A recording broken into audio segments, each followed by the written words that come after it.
Welcome to the Endless Honeymoon Podcast. My name is Moshe Kasher, and I'm working on a new radio voice. Okay, well, I'm Natasha, and we're here to give y'all a secret dump. Yeah, it's a secret dump. What do you think of my new radio voice? Don't like it. You don't like it? Okay, fine. I'll abandon that. Okay, Tosh, we have a bunch of these write-in advice, these little mini advices that people have been asking us. And I found one today that really tickled my fancy. You ready for this? Okay, let me hear it. Let's see if we can help this person. This is from Soph_19_. She writes, how do I deal with my white boyfriend doing white people shit? Quote, I am Latina. Help. Got any thoughts? I do. Okay, you go first. Well, I mean, you don't deal with it.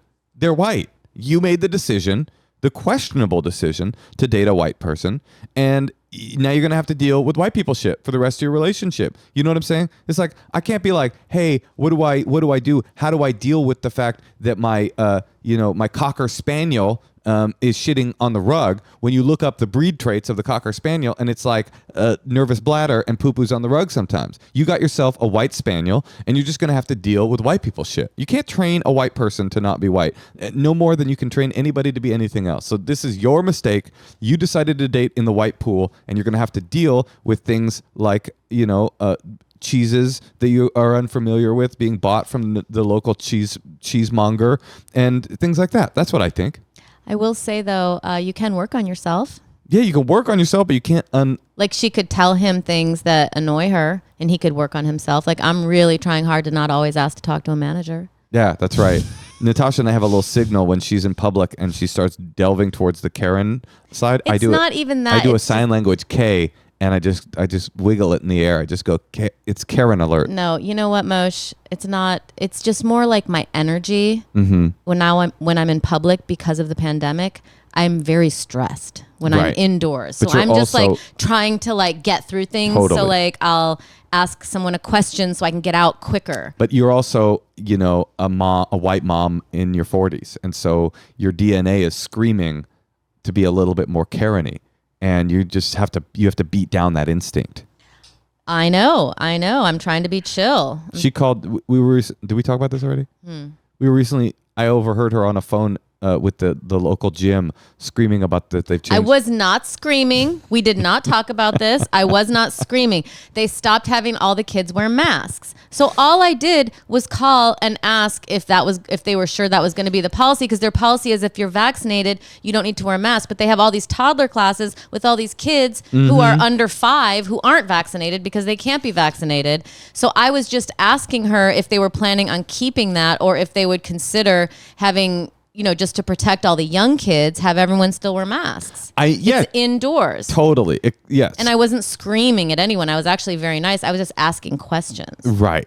In a pointed way, I would say. It wasn't a pointed way. To the receptionist who has no influence on policy. That's why you asked to talk to the manager. See, everyone. To Soph 19, this is what you're dealing with. Okay, these are evolutionary ticks that are deep embedded in the instinctual limbic brain of the white person. I was just calling because I was worried about my unvaccinated child going into a sweaty studio where they just stopped having everybody wear masks. This is what I'm talking about. When you're in the brain, it feels normal, but when you're listening to it from the outside, you go, sounds a little Karen-y. So, well, COVID made every lady like me probably more so. Yeah. It's really hard. COVID made Karens of us all. This is so true. So listen, to Soph 19, if you don't want a partner doing white people shit, you shouldn't have gotten a white partner. That's just, you can help if they ever go off the rails into the zone where it becomes actually racially uncomfortable, sure. But if your boyfriend greets his dog by giving it a little tongue kiss and kissing it on the snout, and you're like, what the fuck is this? Hey, you got the dish you ordered, and what you ordered was a non-spicy, nice little chicken cutlet. And you know what? White people are cool. That's right. I said it.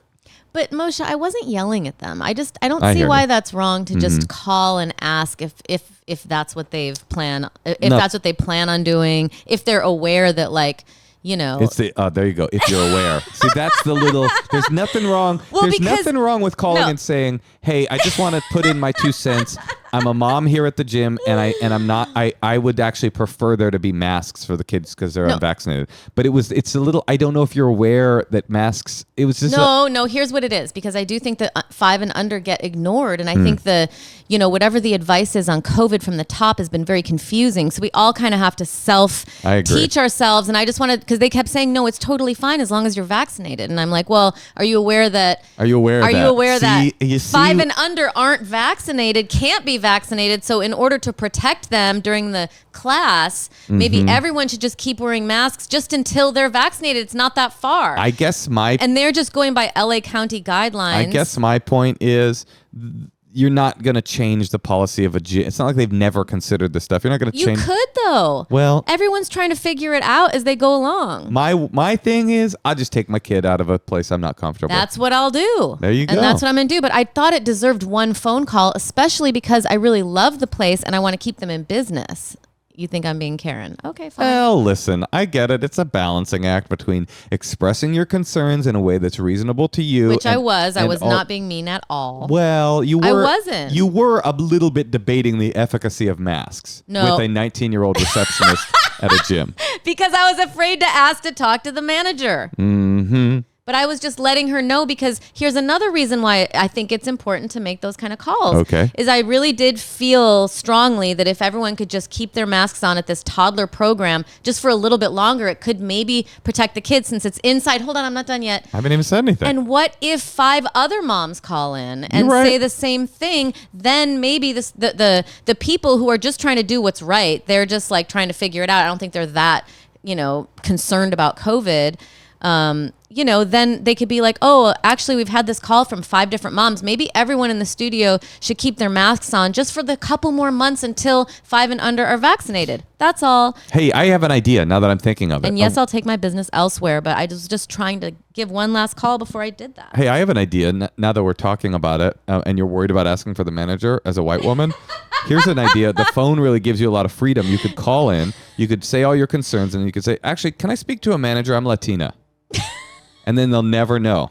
They'll just never know. And they'll be like, Natasha Leggero is your name? That's right. Yes. It's a married name. I am a Latina. Please transfer me to a manager. Listen, it is hard being a woman. A white woman? Were you going to say that? No, who has always gotten what I want. Oh my gosh.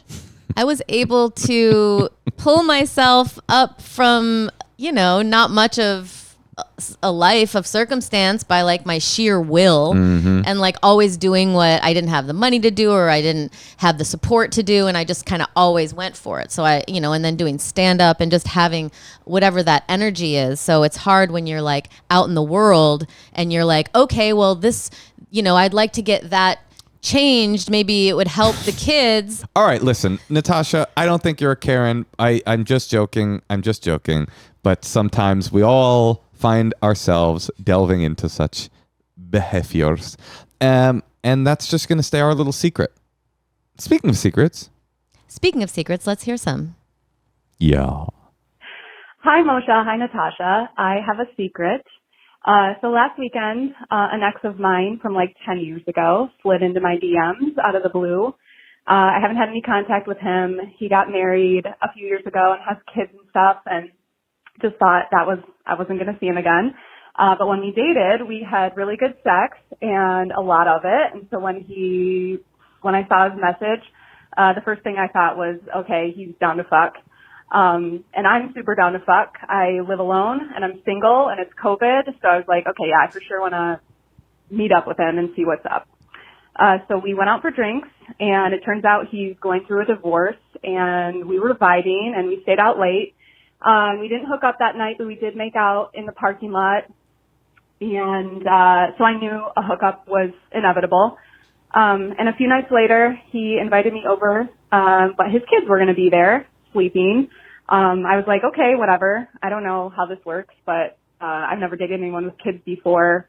So I'm just going to default to what the parent says. So I went over, and the girls were upstairs sleeping. And we went to his room to fuck, and it was amazing, just like how it was before, super fun, super hot. And when we finished, I was laying on the bed and he was up dealing with a condom. And all of a sudden, the door swings open and I hear this adorable little voice asking for daddy. So I just flattened myself to the bed and tried not to be seen. And he went to like quickly block her path and like usher her away from the door. And as they're walking away, I just hear her little voice say, "Is that mommy?" So that was a first for me. I've never been barged in on by a child, and I think it's actually new for him too. So now he's got to like figure out what he's going to say to his kids and tell them that like mommy's never coming home. So yeah, that's my secret. I don't really feel weird about it. I think, you know, kids are going to get traumatized by whatever happens in their childhood. So they'll figure it out and work it out. And, yeah, I'm not mommy, but, I'm going to fuck daddy as much as possible because it's great. So thank you. Love you guys.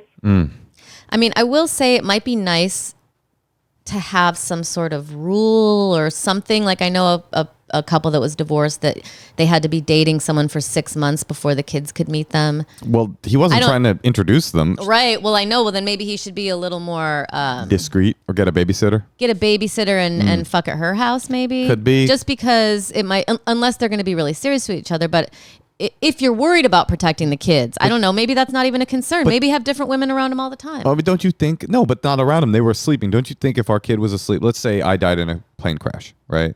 Your dream came true.